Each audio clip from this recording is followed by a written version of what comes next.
नमस्कार, मी संजय आवटे. काय मला कळत नाही, म्हणजे एकाच वेळी काय दृश्य असतं.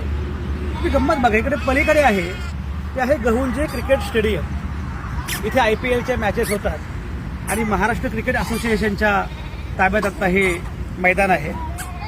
इथे अनेकदा मी IPLच्या मॅचेस बघण्यासाठी आलो आहे आणि आता मी बघतोय की त्या स्टेडियमच्या शेजारी एक वेगळाच माहोल मी बघितला. तो माहोल काय आहे तर तो आहे धनगरवाडा. पलीकडे IPLच्या मॅचेस, पलीकडे चिअर लीडर्स आणि इकडे हा मस्त धनगरवाडा.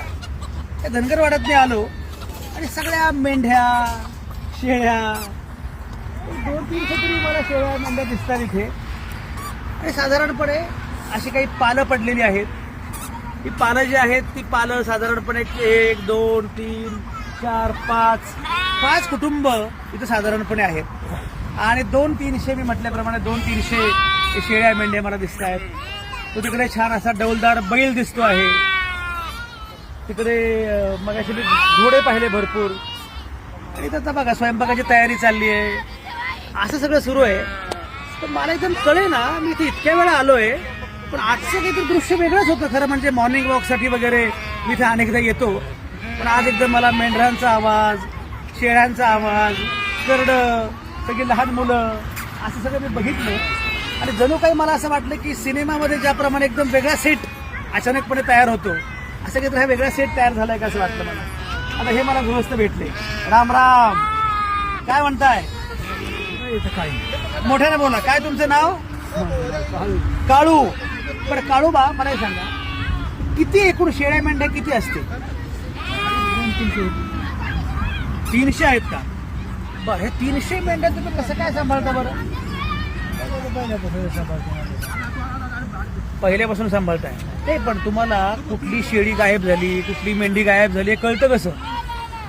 ते आमचे परंपरा पहिल्यापासून आहे. बरं, आता इथे एकूण किती कुटुंब आहेत? 5 आहेत. तुमचं काही शिक्षण वगैरे झालंय का? काय झालंय? काय तुमचं? बरं, तुम्ही शिकलाय कितवी? काहीच नाही. बरं, तुमचं गाव कुठलं? जेजुरी. आणि घरात कोण कोण आहे तुमच्या? मुलं आहेत? आता हा इकडे रे बाळा, तू कुठे कुठे असतोस? तू कुठे असतोस? शाळेत जातो का? कितवीला आहे? कितवीला आहे? 9वीला आहे. मग शाळा कुठे आहे? मग आज कसं काय इकडे आला? अच्छा. आणि ही कन्या इकडे, तू शाळेत जात नाही? तू 7वी झाली, शाळा सोडून दिली आता. बर, आता काय करायचं? बकरी. काय काय करते इकडे मला सांग. आणि बकरी सांभाळायची म्हणजे काय काय करतेस तू? म्हणजे काय करते? सांभाळायची म्हणजे काय करायचं असतं? म्हणजे ऐका, तिला चारायचं, बरोबर आहे. आता तुम्ही जेव्हा धनगरवाडा उभा राहतो आणि जेव्हा थांबता तेव्हा चारा बघून थांबता का? आता ही बकरी काय काय खाते? बर, कांदे खातात, पात खातात. तर त्यांना बाहेरनं काय आणता का हेच सगळं? आता पावसाळा म्हणून ठीक आहे. उन्हाळ्यामध्ये काय करतेस? उन्हाळ्यामध्ये बकऱ्यांना आम्ही जेवण चालतो, फळं खातात. बर, तुझं नाव काय? नीता. अच्छा. बरं बरं, मला सांगायचं ही मेंढी आहे. दुसरं अजून काय काय असतं? शेळ्या कुठे? हे शेळ्या. अजून काय? बालिंगे कुठे? हे बालिंगे. बालिंगे म्हणजे काय? अच्छा. पण मला सांग नीता, नीता मला आवडली एकदम. इकडे नीता, तुला शाळा शिकावी असं वाटत नाही का? बरं, तू आता बकऱ्याकडे आहेस. ऐक जरा मला, ऐक रे. तुला पैसे कुठनं मिळतात? कशात मिळतात? काय करतात? पण बकरी कसे पैसे देतात? बकरी विकता. पल्ल केवढाला? आता हे पिल्लू केवढाला विकता? 7,000 रुपयाला. अच्छा. आणि हे करडू? हे करडू केवढाला आहे? दाखव ते माझ्या हातात दे.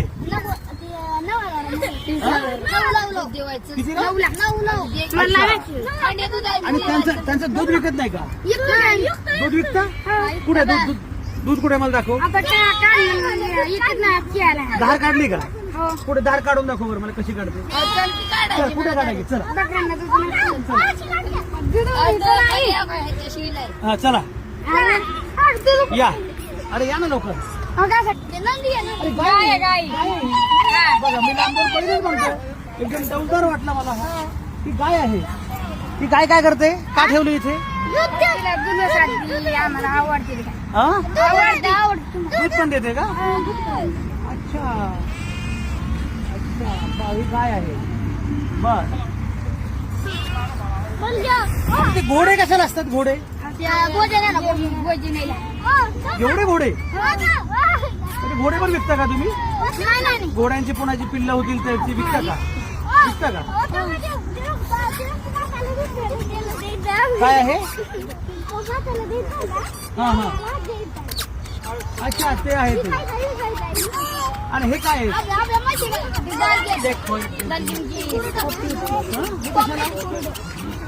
ते खुराडे काय? कोंबड्यांचे. कोंबड्यांचे काय करता? कोंबड्या पण विकता का? कोंबड्या अंडी वगैरे सगळं विकता. बर बर बर. अरे हे आपला मित्र भेटला इकडे. तुमचं नाव काय? या इकडे या की. नाना तुमचं नाव काय? नाना. मला सांगा नाना 5 पिढ्यांपासून तुम्ही हा व्यवसाय करता बरोबर की नाही? पोटापुरतं मिळतं का? पहिलं मिळत होतं पण आता काय जागा जुगा राहिली नाही त्यामुळे चरायला बकरीला जायला नाही त्यामुळे आता हे अवघड आहे. बर आता ही परंपरा आहे म्हणून चालावली नाही तर काय आहे बर. पाऊस पाणी आहे. तर तुमचं आधार कार्ड हे बी आहे का? मतदान वगैरे आहे? मतदान कुठे आहे? म्हणजे गावाला कुठलं गाव? बारामती तुमचं बारामती आहे. कुठलं बारामती जवळ? मूर्ती मोडे मूर्ती मोडू आहे. अच्छा आणि मग आता हे तुम्ही किती 5 कुटुंब आलाय? 5 गाव. बर ठीक आहे. हे स्वयंपाक करतात इकडे.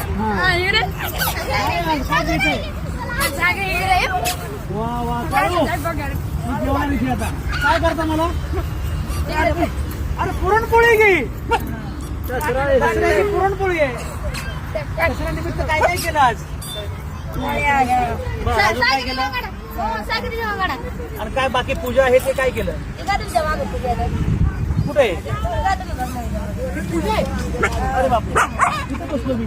ती काय पूजा काय केली? अच्छा हे बाळूमामा आहेत ना? अच्छा सोनं वगैरे सगळं ठेवलंय. बरं सगळी शस्त्रांची पूजा केलेली आहे. मग काय सगळी शस्त्र दिसत आहेत. सरकारची पण नाही मदत आम्हाला. कुऱ्हाड वगैरे. तुम्हाला सरकारची मदत काय पाहिजे? म्हणजे बकऱ्या बिकऱ्याला औषध आमची हा या आता पावसामुळे हे बकऱ्या आजारी पडल्या काय हा. करता? आजारी पडलं तरी आम्हाला सगळं मेडिकलात नाही देत ना औषध असं कधी होतं का की बकऱ्या आजारी पडल्या आणि त्याच्यामध्ये एकदम 50-100 गेल्या? असं नाही असं कधी झालं नाही? तर औषध करतो ना आम्ही. बरं काय औषध असतात? येत आपलं ताप आला पुढे जुलाब हा कुठे लाल बी येते त्यांना बर पावसाच्या चिखल्या बिकल्या लगडी बकरी होती बर. त्यामुळे सरकारने काहीतरी असं आम्हाला औषध पाण्याची सोय करायला पाहिजे. मग तुम्ही आता काय करता? आता आम्ही इकडं औषध पाणी करतो ना. खाजगी दवाखान्यात. हा. आता तुमच्याकडे जास्त काय मेंढ्या जास्त आहेत का शेळ्या? आता मेंढ्या पण आहेत आणि शेळ्या पण आहेत.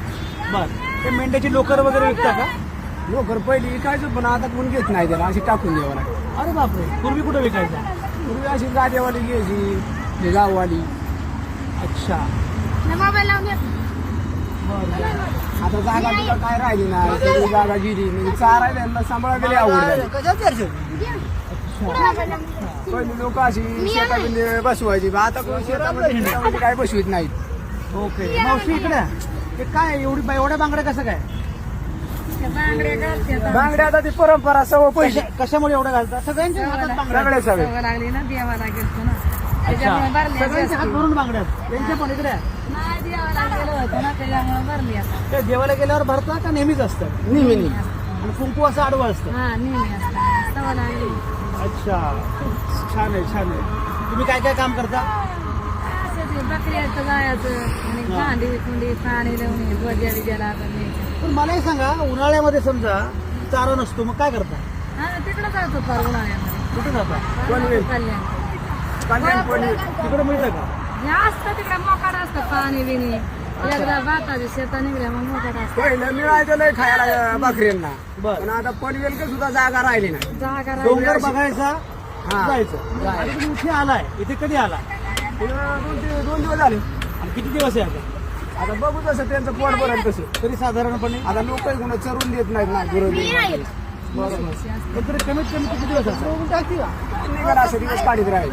आठवडा महिना आठवडा महिनाभर थांबा निवांत.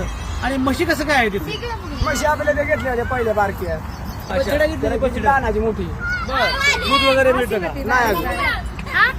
ती काय देते ती? काय दूध देतं? गाय आहे. बैल वाटला एकदम थोडं काय बरं चला हे असं आहे हा धनगरवाडा आहे. या धनगरवाड्यामध्ये एवढ्या सगळ्या मेंढ्या शेळ्या बैल म्हशी कोंबड्या असं सगळं जोरदार दिसतंय. आणि या सगळ्यावर या लोकांचा व्यवसाय अवलंबून आहे. आजही त्यांचं आयुष्य पूर्णपणे भटकं आहे. भटकंती करावी लागते. अनेकांकडे आधार कार्ड नाही, अनेकांची मतदार यादीमध्ये नोंद नाही, त्यांच्या मुलांच्या शिक्षणाची पूर्णपणे आबाळ आहे. आज इथे यायचं, महिनाभर थांबायचं, इथला चारा संपला की पुढं जायचं. तर पूर्वी असं होतं की पूर्वी बऱ्यापैकी चारा मिळायचा, पूर्वी बऱ्यापैकी डोंगर होते, पूर्वी बऱ्यापैकी अशा जागा होत्या. शहरीकरणानंतर सगळे NA होत चाललेले. NA सगळी ॲग्रिकल्चर लँड जे आहे तिथे आता इमारती उभ्या राहतात. त्याच्यामुळे अडचण अशी झाली आहे की मोकळं रान मिळत नाही, चारा मिळत नाही, सगळीकडे इमारती असतात. कुठेही गेले तर लोक लगेच हाकलतात. तर आता हा व्यवसाय करणं फार जिकिरीचं झालंय, फार अवघड झालंय असं या लोकांचं म्हणणं आहे. पण मुळामध्ये सगळ्यात महत्त्वाची गोष्ट अशी की हे लोक हे त्यांच्या व्यवसायामध्ये पारंगत आहे. आणि एक लक्षात घेतलं पाहिजे की मुळात दुग्ध व्यवसाय हा भारतातला सगळ्यात महत्त्वाचा व्यवसाय आहे. तुम्हाला माहिती आहे का, साधारणपणे जगभरामध्ये जो व्यवसाय केला जातो दुधाचा किंवा जगभरामध्ये जे दूध दिलं जातं त्यातलं 25% दूध हे भारत देतो. म्हणजे जवळपास 25% जगाला भारत दूध पुरवतो असं म्हटलं तरी हरकत नाही. तर एवढं सगळं दूध जगभरामध्ये जातं असं सगळं आहे. असं असताना सुद्धा आता याच्यामध्ये पुन्हा एक लक्षात घेतलं पाहिजे की आता हे एवढं सगळं जर दुग्ध विक्री हा मुद्दा असेल तर त्याच्या अनुषंगानं या लोकांची मदत घेतली. मांस हा अत्यंत महत्त्वाचा मुद्दा आहे. त्यामुळे त्याही संदर्भामध्ये खरं म्हणजे तुम्हाला तर हे माहीत आहे की शेवटी मांसाहारी लोक मोठ्या संख्येनं आहेत आणि आपण शाकाहारी लोकांना काही पूर्णपणे अन्नधान्य किंवा बाकी सगळ्या गोष्टी भाजीपाला देऊ शकतो असं नाही. आणि जेवढा शाकाहार नैसर्गिक आहे तेवढाच मांसाहार सुद्धा नैसर्गिक आहे. असं असेल तर त्यासुद्धा संदर्भामध्ये या लोकांचं काम फार महत्त्वाचं आहे. आणि एवढं सगळं हे लोक करतायत म्हणजे आपल्याला अनेक ठिकाणी हे लोक तुम्ही जेव्हा जाता कुठेही मटण किंवा बाकी त्या ठिकाणी तिथे बऱ्यापैकी हीच सगळी याच मेंढ्या असतात, हेच बकरे असतात, याच शेळ्या असतात. अशा प्रकारच्या अनेक गोष्टी लक्षात घेतात. तर म्हणजे या लोकांकडे जरा गंभीरपणे बघितलं पाहिजे. त्यांचा नक्की रोजगार काय, त्यांना नक्की आणखी त्यांच्या अडचणी काय आहेत ते बघितलं पाहिजे. आणि थोडं यांना व्यावसायिक प्रशिक्षण दिलं, थोडं यांना बाकीच्या सुविधा दिल्या तर कदाचित हा व्यवसाय म्हणून सुद्धा नीटपणे उभा राहू शकतो असं मला वाटतं. एनिवे पण मला एकदम हे दृश्य फार वेगळं दिसलं. पण मला असं वाटलं की मी मगाशी म्हटल्याप्रमाणे इकडे IPL स्टेडियम आहे आणि इकडे मात्र आमचा काळू आहे. जवळपास या दोघांमध्ये 100 वर्षांचं अंतर आहे असं वाटावं.